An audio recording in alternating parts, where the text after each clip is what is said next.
Hello and welcome back to another Honor Way and to another edition of AEW Dynamite Out of 10, and of course a very big episode this week because it's the last episode before All In. So yeah, we've got the final build to that on the show, and yeah, obviously teasing the last few matches, and we started things off with Mercedes Moné, who headed to the ring and awaited Timeless Tony, who was first appeared on the Titantron before heading to the ring. They traded words and the Timeless One, clearly frustrated the CEO. A brawl broke out, but Moné quickly slipped away. The first promo exchange between the two was stronger, but this was still engaging. They both sold the importance of the match. Storm continues to show why she's one of the best promos in the business, carrying deep emotion behind her character. This was more personal exchange, highlighting how much they've come to hate each other before, and they will look back and deliver the greatest AEW women's match possibly this weekend, I imagine. Well, there are other two big matches, have greater crowd help behind them. Moné and Storm have the clearest need and desire to steal the show, and yeah, it will be unmissable. Before we moved on to Carl Fletcher and Takeshita against Brody King and Bandido,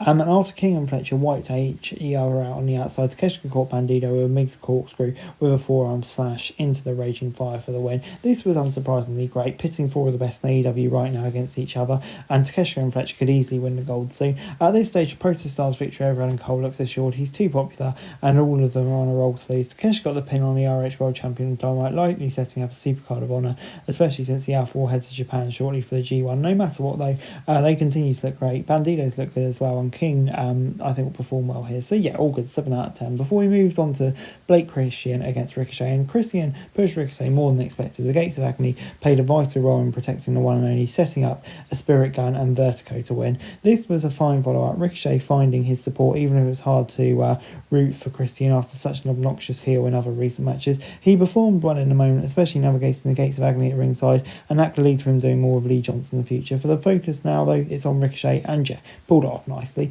Moving on then to MJF and Mark Briscoe, and Briscoe took MJF's best shots and seemed to take it in his stride until the salt of the earth praised Jay Briscoe, turning into a horrific line that it should have been Mark in the accident instead of his brother. A brawl broke out before Shelton and Bobby arrived, and yeah, only to the face of the wrath of the All-In challengers, Speedball and Kevin Knight.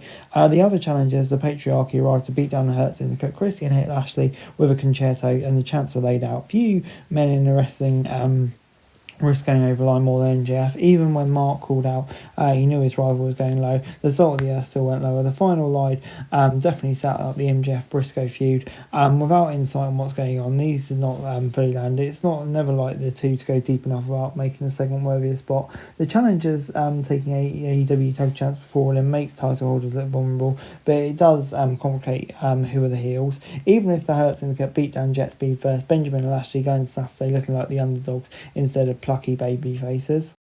Next up, Megan Bayne was simply too powerful for three of AEW's best in Queen Aminata, Thekla and Tay Mello, catching Aminata a running powerbomb for the victory in the women's Casino Gauntlet qualifier. This is always going to come down to either Bayne or Thekla, but the Megasis has more history and to play on with stat as a starting two in the Casino Gauntlet. Aminata certainly delivered in her own right, continuing to show impressive level of chemistry with Thekla once again in sequences. Few women have impressed more in AEW than Mello, and this is a big test for her. She was a step slow in moments, but made up for its strong execution, even blasting Bayne with a TKO. As a whole, this was a great showing for all four women. I'm going to give it an 8 out of 10. Moving on then to Samoa Joe against Wheeler Yuta. Yuta tried everything in his power to beat Joe, but Samoa's submission machine had the answer. He reversed the pin attempt in the Coquina Clutch.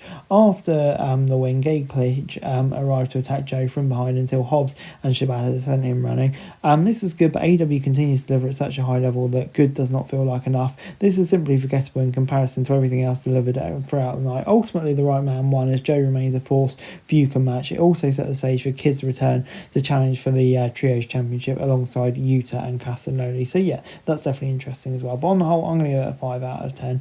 Before we got the Death Riders and the Young Bucks versus the Ops, Hangman and Will Ospreay. Hangman looked unstoppable when he was involved, but Mox managed to get around him by winning with a Bulldog choke to Shibata. Afterwards, the Death Riders choked out the Cowboy and Will Ospreay until Swerve arrived in a power shovel to destroy Matt and Nick's limousine.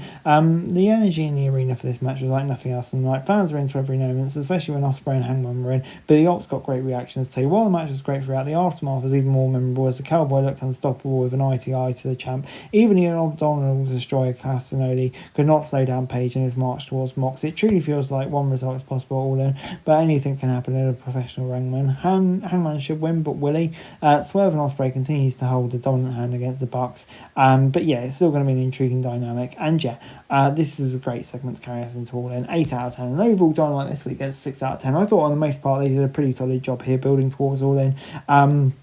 They mixed the story with the matches, and I thought all the matches were really fun. So yeah, on the whole, I thought this was a really solid episode of Dynamite and gets a 6 out of 10 from me. That's it for this video. Thanks very much for watching. Remember to like, share, subscribe, follow us on our socials, link in the description below for daily wrestling news, meme and content. Subscribe to our other channels on screen right now, that'd be greatly appreciated. Thanks very much for watching. Peace out.